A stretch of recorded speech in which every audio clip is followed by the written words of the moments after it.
Em nome do Pai, do Filho e do Espírito Santo. Amém.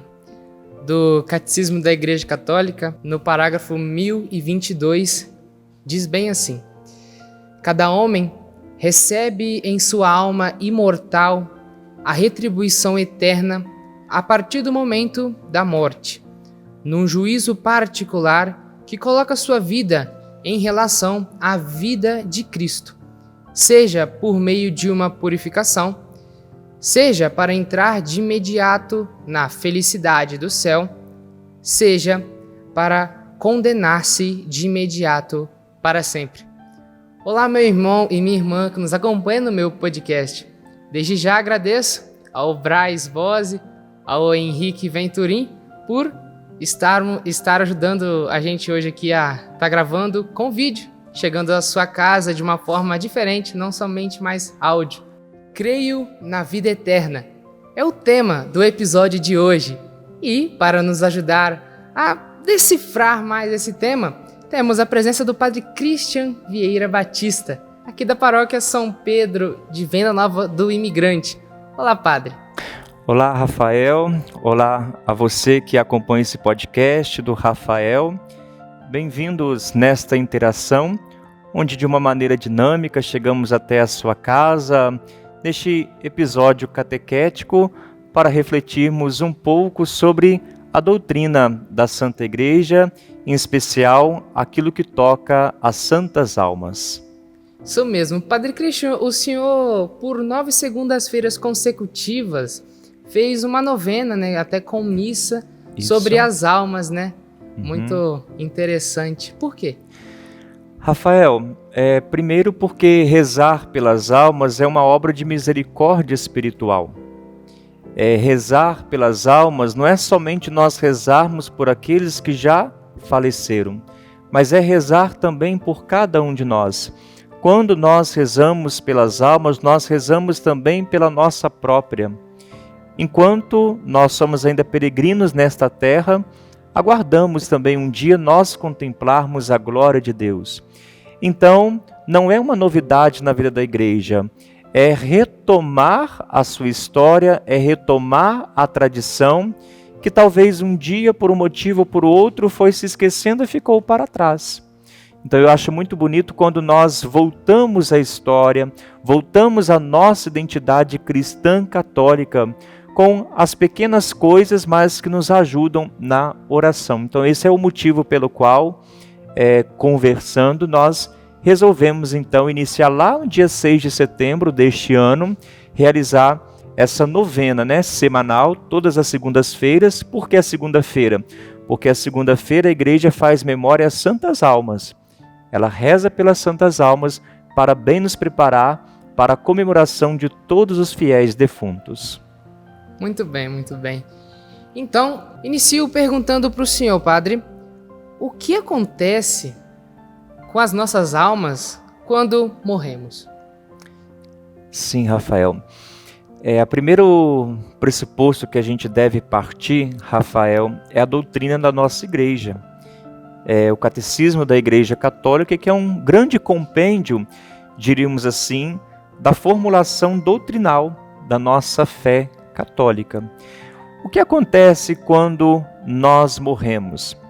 Bom, a nossa fé, ela nos leva a professar, Rafael, ela nos leva a construir, a professar, diríamos assim, que todos nós, neste caminho dessa terra, nós vamos buscando a nossa salvação. No final, com a nossa morte, nós podemos encontrar a nossa salvação ou a nossa perdição. Isso é uma escolha. Com a morte, se nós estivermos num alto estado de santidade elevada, talvez nós iremos direto para o céu, para o coração de Deus. Mas se assim não for, pode ser que nós tenhamos que passar por um estado de purificação. Esse estado de purificação nós conhecemos como a doutrina do purgatório. Sim, justamente. E o que é o purgatório, Padre? Muito bem, Rafael. No parágrafo 1030 do Catecismo da Igreja Católica, nós devemos entender que o purgatório não é um lugar, Rafael. não é um lugar onde você vai estar ali. Não. O purgatório já é uma certeza, já é a certeza da salvação. Porque o purgatório é o lugar da purificação. Como assim, Rafael? Todos nós morremos e nós trazemos em nosso corpo mortal as marcas do pecado. Uns mais, outros menos. Podemos comparar o pecado como um grande ferrugem, que quando ele gruda, às vezes é difícil tirar e às vezes não sai.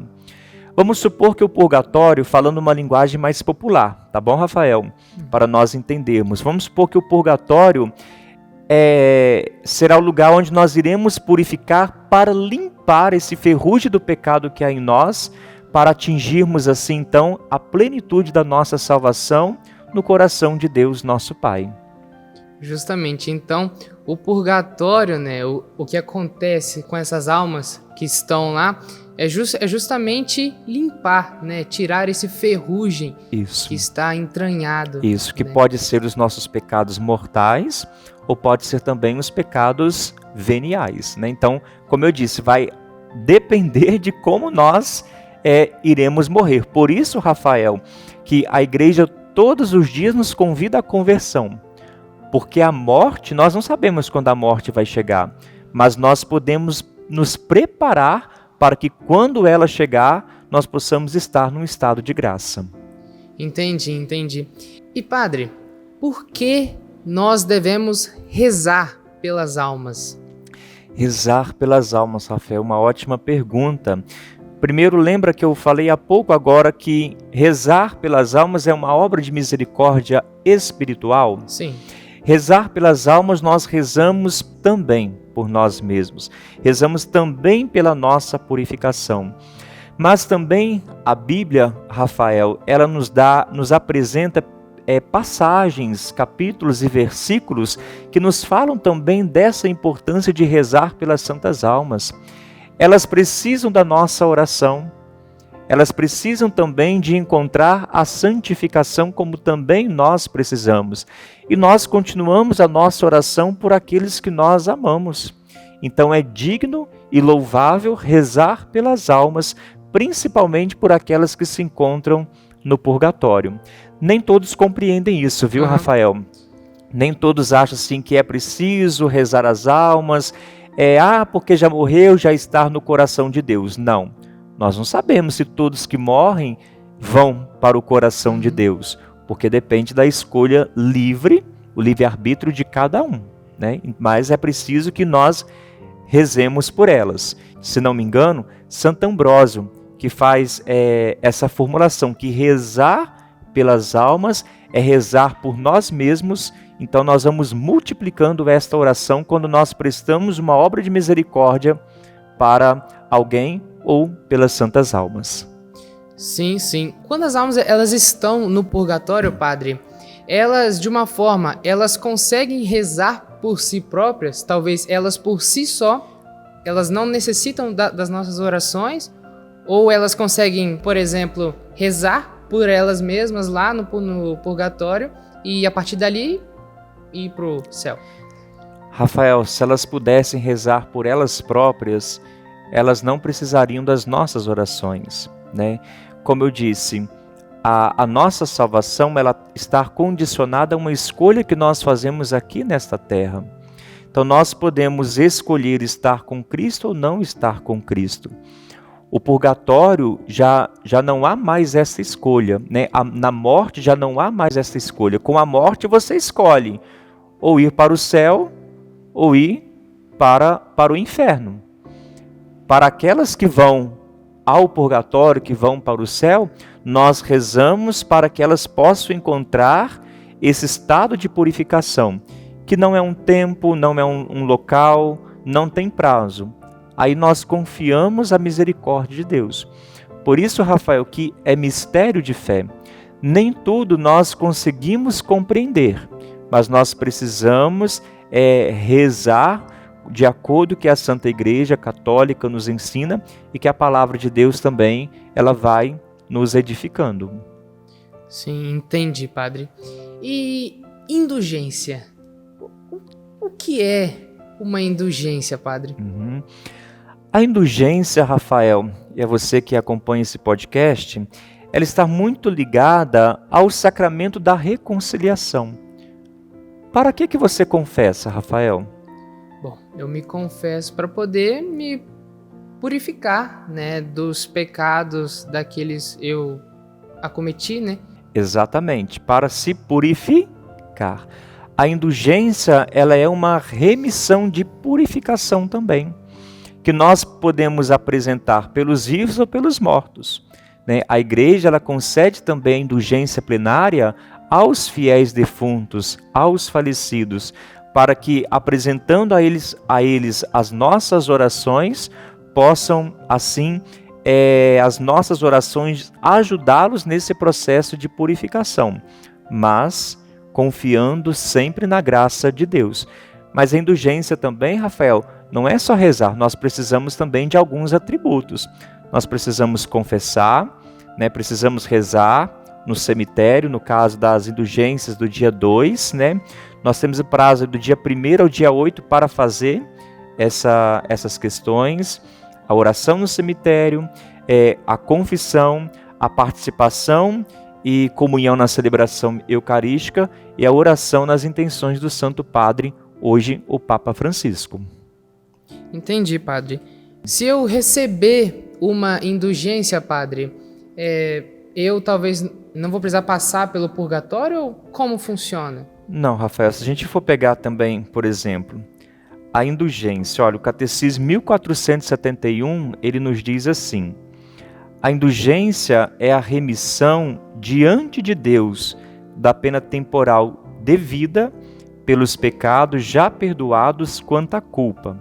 Remissão que o fiel bem disposto obtém em condições determinadas, pela intervenção da Igreja que, como dispensadora da redenção, distribui e aplica por sua autoridade o tesouro das satisfações, isto é, dos méritos de Cristo e dos santos.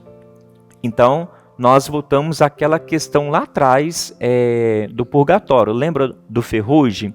Então, a indulgência, ela é uma prática que nós realizamos ainda mais para fortalecer e para nos ajudar na purificação.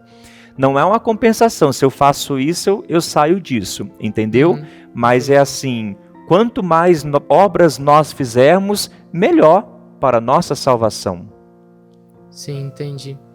Dessa forma, então, acho que a gente pode ir encaminhando ao fim, que as almas, elas necessitam das nossas orações.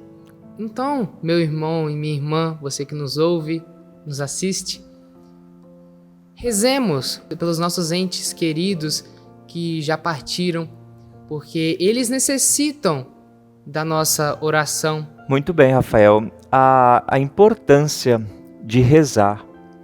Nós, cristãos católicos, nós nunca podemos perder a esperança de rezar. Talvez você que está assistindo esse podcast neste momento, você está passando pela dor do luto, você está passando pela ausência, o sofrimento que a morte de um ente querido, ela acarreta em nossa vida.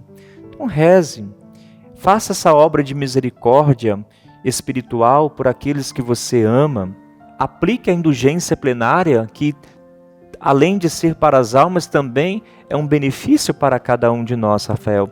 O importante é sempre nós estarmos nesse constante estado de oração, onde nós sentimos a presença de Deus, onde nós somos fortalecidos e agraciados pelas suas bênçãos. Então, meu irmão e minha irmã, muito obrigado pela sua participação aqui no meu podcast. Um prazer muito grande estar com vocês. Padre Christian, muito obrigado pela sua presença aqui. Eu que agradeço, Rafael. O convite, o primeiro filmado, né? O primeiro filmado, em vídeo. Aproveito também para lhe parabenizar, né, por este trabalho de evangelização que você tem feito, desde o formato de áudio e agora também esse desafio de fazer esse trabalho em áudio e vídeo, né, que requer um pouco de paciência, requer um pouco de trabalho, de edição, tantas coisas que estão envolvidas por trás para chegar até você da maneira que você vê aqui e agora. Com certeza, com certeza. E agradeço de novo também ao Henrique Venturim e o Braz Bose que estiveram aqui durante toda essa gravação. Né? Muito obrigado pela disponibilidade de vocês. É sempre um prazer ter vocês aqui comigo. Então, Padre Christian, o senhor pode nos oferecer sua bênção agora? Claro. O Senhor esteja convosco. Ele está no meio de nós. Abençoe-vos Deus Todo-Poderoso, Pai e Filho e Espírito Santo. Amém. Amém. Um forte abraço e fique com Deus.